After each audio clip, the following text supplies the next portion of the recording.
At St. Mary of Nazareth Hospital, located on 2233 West Division, Latina workers are prohibited to speak in Spanish in the laboratory. I wanted to find out how they felt about not being able to speak in their native language. I feel it's unfair because it's something I grew up with, and I really like to speak to my friends in Spanish, especially the ones that speak Spanish. Yeah. Not just because that's how because I was so used to it from being at home. That's what we mainly spoke at home. Mm-hmm. So when you're here at work, you know, sometimes you tend to talk to your coworkers in Spanish. It's not something that you want to do to upset anybody. It's just something that naturally comes with knowing Spanish and growing up in a Spanish-speaking household. Yeah. So, but when we were like restricted about it, it was pretty upsetting because I feel like that's part of who I am. You know, speaking Spanish is part of my heritage. Yeah. So to me, it's like in a sense, I feel like they're attacking my heritage. To me, it's unconstitutional for somebody to tell me I can't speak Spanish because it's not only my God-given right, it's a part of the culture that that I keep close to my heart. I think it's not fair because another people they speak the different language, but they don't want Spanish. They can speak Tagalog, they can speak Polish, but they complain about the Spanish. But Dolores has still spoken in Spanish and has gotten caught. They write me, they call me the attention,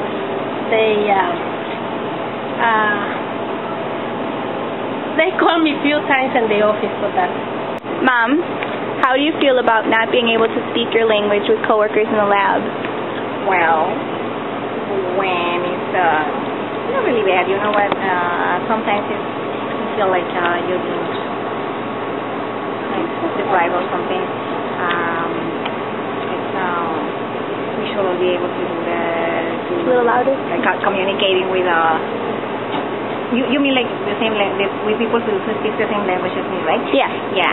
So a little bit of barrier or restriction? Yeah, restriction. Did this have any impact on your work attitude? Well, sometimes I feel a little bit upset. Some people it's like probably they use it as a weapon against us. It's no problem. It's not exactly a problem. It's just like a little bit of retaliation. Tension. Yeah. That's the only problem.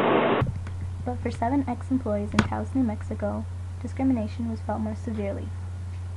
They were allegedly fired from Witten Inn for refusing to change their Hispanic names to more American-sounding ones, like Martin to Martin. They filed a lawsuit claiming that the owner, Larry Witten, violated their civil rights. Witten claims the firings were for business reasons. Maggie gives us her own perspective.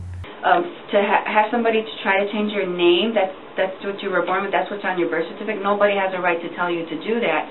And I believe if they file a lawsuit, I'm positive they'll win because what he said that's totally wrong. I mean, nobody should have to change their name for anybody. Yeah. You know, and if anything, it's the adversity, you know, of names and different groups that make this country what it is. I mean, if everybody had the same name, how boring of a world would it be? You know, but that's crazy to have somebody trying to change your name and then attempt to fire somebody. Two forces that affect Latinos in keeping their native language are a strong cultural identity linked to Spanish and the assimilationist policies of the U.S.